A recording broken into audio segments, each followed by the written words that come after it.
Hello there, Trevor here from Double Build Movies. Okay, so this is going to be a pretty poignant video. Today, if you didn't know, is the 80th anniversary of the liberation of Auschwitz, the concentration camp that murdered millions of people. It wasn't just Jews, there were all sorts of different kinds of people that were taken there and disposed of, let's say. So I've decided that this week I'm going to watch as many of the films and documentaries that I have around the whole Holocaust, which is going to be pretty grim, I have to say. I mean, the films I've got here are great films, but they can be pretty hard to watch sometimes. So let me show you what I've got. So I actually worked on this Blu-ray when I was in my old job. And I think I definitely remember working on the HD DVD of this title as well. And it is Adrien Brody in The Pianist. Now he says that he cannot watch this film because it just reminds him of all the effort he went to starve himself, to get really thin, and just how horrible the hunger process was. You know, okay, he only did it for a film and people were starving for real, but yeah, so this kind of covers most of the war, and obviously it starts off on that day in 1939 when the Germans invaded Poland, and it's a brilliant film, like I said, but I have it on 4K. So I shall be watching this version, but yes, I worked on this Blu-ray. Now this is a bit of a two-part sort of TV movie, if you will, and it has Lily Sobieski, I hope I pronounced that correctly, Hank Azaria. You may know Hank Azaria from The Simpsons voices. You got David Schwimmer, you'll know him from Friends if you're a fan of that. Jon Voight and Donald Sutherland. Now it is Uprising. Now this is a DVD, it's rather beaten up. I bought it second hand, but it's a DVD digipack. But I do have, I think I purchased it on Prime in HD, so I do plan to watch that instead. But it's a good two-part film, and it's about the uprising in the Warsaw Ghetto. Now, film that I'm sure most of you have seen, some that I know won't watch, and I understand why you won't watch it, but you are missing out on one of the best films ever made. And I have two versions of it. It's Schindler's List, Steven Spielberg's Schindler's List, and I have this beautiful Blu-ray box set. And it was, is it film split on 2 discs? Can't remember.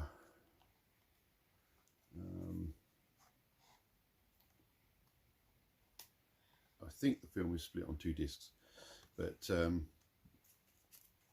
it's yeah, a lovely addition. And of course the girl in red, it's not the only bit of colour in the film. The film actually starts in colour and it ends in colour, but while the camera is held on a candle, it goes monochrome. So that's that Blu-ray box set, but I do have 4K, so when I get to it I'll be watching this, and it'll be the first time I've seen it on 4K, so that'd be nice. Now let's go with this one first. I think this is a Play.com steelbook. Pretty sure it's fictional, but it is based on reality. I mean, if it was reality, in some ways it'd be kind of cool because of what happens to Who. But Boy in the Striped Pajamas is a very, very powerful film, very well put together, and yes, it is pretty sad what happens, but kind of the person it happens to, it's like, well, tough. You know, you're doing this, so it's your fault, isn't it? But yes, it's a really nice steelbook. And I've got the back there. And sitting either side of the fence. So I should be watching that. Now this film I watched when I was about 11 or 12, something like that, around a friend's house. I was staying over there and we just happened to put a telly on that was in his room, and this film was on and we both sort of sat glued to it. It was quite a harrowing view for us being that age, but I think, well, I don't know about him, but I know I was definitely very aware of what's going on, and I haven't actually seen it since, but I do have it on Blu-ray from Network, and it is Escape from Sobibor. It's got Rutger Hauer in it. Who else does it say? Alan Arkin, Joanna Pacula, and Rutger Hauer. So yes, there's some pretty horrific scenes in this, but I'm really looking forward to seeing this again. The fact I haven't seen it for well, nearly 40 years. So yeah, long time.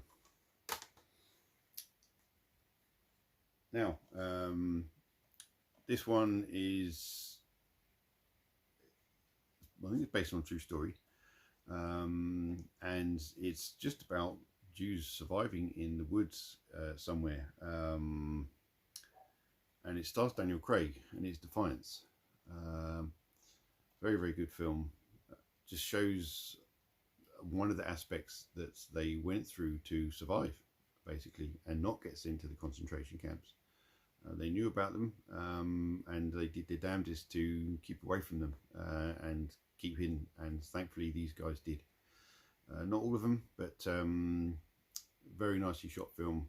It looks great too, so that will also get watched at some point this week.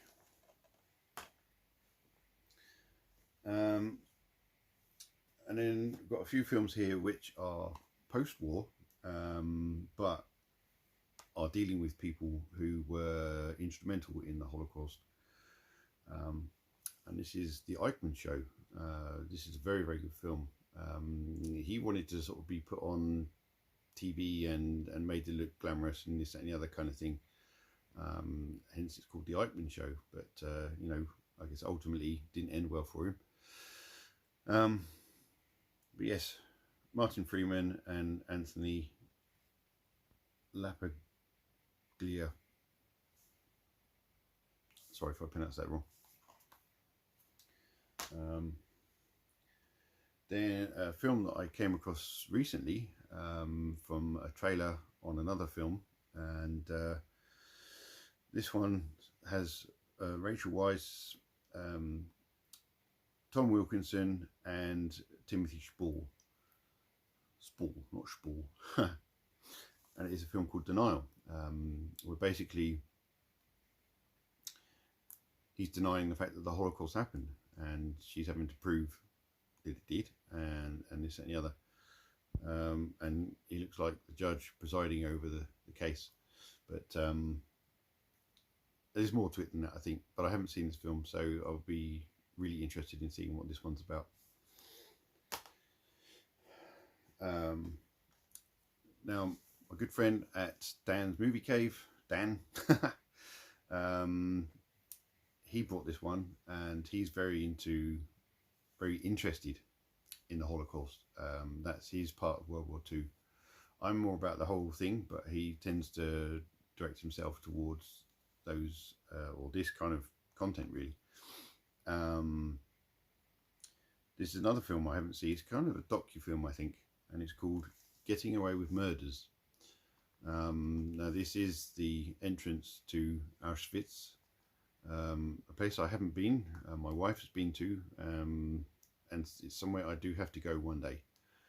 I know it will be a horrible experience, and I do believe King Charles has been there recently, or he's there today for the commemoration of the 80th anniversary. So yes, this is quite a long film, but finally I'll get around to watching it. I was going to watch it the other day, but I couldn't find it, and I got really frustrated. Yes, you really kind of got to be in the mood to watch these films, obviously. Now, I suspect somewhere in there is an episode or two around Auschwitz. So yes, I will be digging those out and watching them as well. This is the best version of this documentary you can get because it's in the original aspect ratio, unlike the other one that was released, which is cropped top and bottom to fit widescreen TV. But this is in, you probably won't see that, but no, the original 4:3 aspect ratio that it was broadcast on TV as. And then we've got documentaries from the BFI, German concentration camps, factual survey. So yes, I imagine this will be fairly grim as well. I haven't watched this since I brought it, but it's got a big book in it. Let's get it out. So there's the Blu-ray. These are obviously the locations of the various camps. So Auschwitz wasn't the only one. It was Dachau, Sobibor, as I said. They were the main ones, I think. But you had Auschwitz 1 and 2. And then there's, yes, this booklet.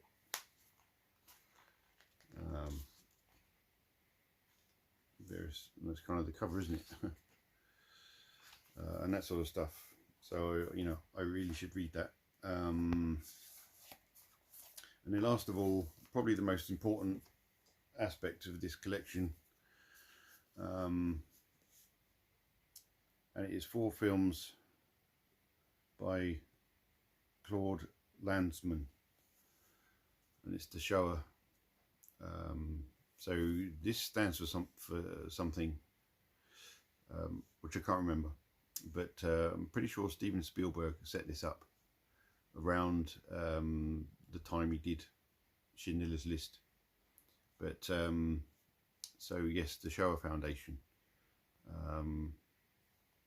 This is from Eureka. Also Dan from Dan's Movie Cave. He has this, and as soon as I saw he had it, I thought, well, I'm going to order it as well. First and second eras, just plain, doesn't need to be fancy artwork, does it really?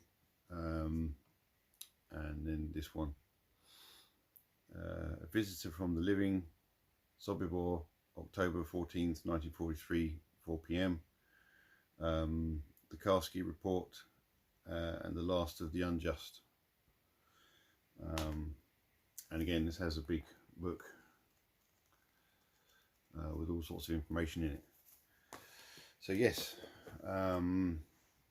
that's what I will be working my way through. I don't know how much of it I'll get through, but you know, if it goes into next week, I'll go carry on to next week. Just want to show my respect, really. I'd like to do these things. What a ridiculous situation during World War II, the worst aspect of it. I mean, literally a factory for killing human beings. Who comes up with that? And then who implements it and makes it more efficient and this, that, and the other? It's just wrong. Just so wrong. Hopefully it never happens again. You know, the fact that the camp is mostly still there, at least the entrance is, most of the huts and everything have been torn down. The 3 sort of oven chamber things, and well, the gas chambers, sorry, the 3 gas chambers, you know, they don't exist anymore, but I imagine in the museum there's plenty of information and photos and whatnot. But yes, somewhere definitely I'll have to go at some point in my life. Let me know if you've been there to Auschwitz or any of the other camps, Dachau, and you know, what it meant to you, how it made you feel. Did you know that it was the 80th anniversary? Because to be honest, I didn't until my wife said.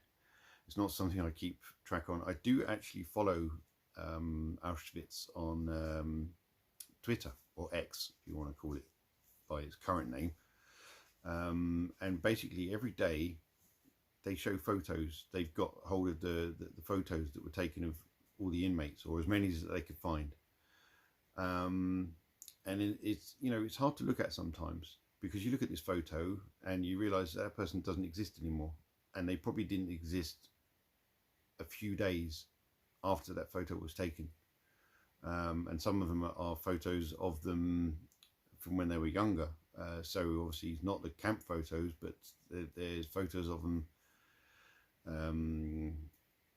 and yes, they don't exist. They didn't get to have families, they didn't get to live beyond the 40s, beyond the mid-40s. But you know, there are plenty of survivors from Auschwitz, or they were, so that's how we know these stories. That's how we find out about what was it, the cook, or the what was he, Harvey Keitel played the cook of Auschwitz, or something, a series that was on recently. I've got that still on my Skybox. I might watch that again as well. Sorry, I can't remember what it was called, but very, very good series based on a true story as well. So yeah, just want to kind of delve into this as much as I can before I get too depressed. But you know what? I still may just persevere, even if it does make me depressed, because these people suffered. And you know, I'm not going to suffer, but I shouldn't sort of just shy away because I can. I don't believe in that. I can shy away. I can say, no, I'm not going to do this. I'm not going to watch these things. But yeah, and obviously there's an episode of Band of Brothers when they come across one of the camps. So maybe I'll watch that episode as well. I don't know. Anyway, yes, very poignant film, video. So this lot to get watched. Let me know if you've seen any of them. Let me know what you thought of them. You know what? Do you know of anyone who doesn't believe in it? I used to have an auntie, and she was German. Now, no disrespect to her, but she did not believe it happened. And you know, her husband, my granddad's brother, he was in Stalag Luft 3. Now it's not a concentration camp, but you know, I think she came over to the UK just before the war. But yeah, she's not with us anymore, but she didn't want to believe that the Holocaust had happened. There's going to be people like that. It's such a, you know, who can dream up that sort of thing? But yeah, there's plenty of footage to see, plenty of documentation. So yeah, anyway, before I start waffling too much, yes, give the video a like, try to spread the word about remembering all those lives that were lost, and paying our respects as best we can, and just you know, passing the word on to the next generation. It happened. Don't let it happen again. Until the next video, take it easy.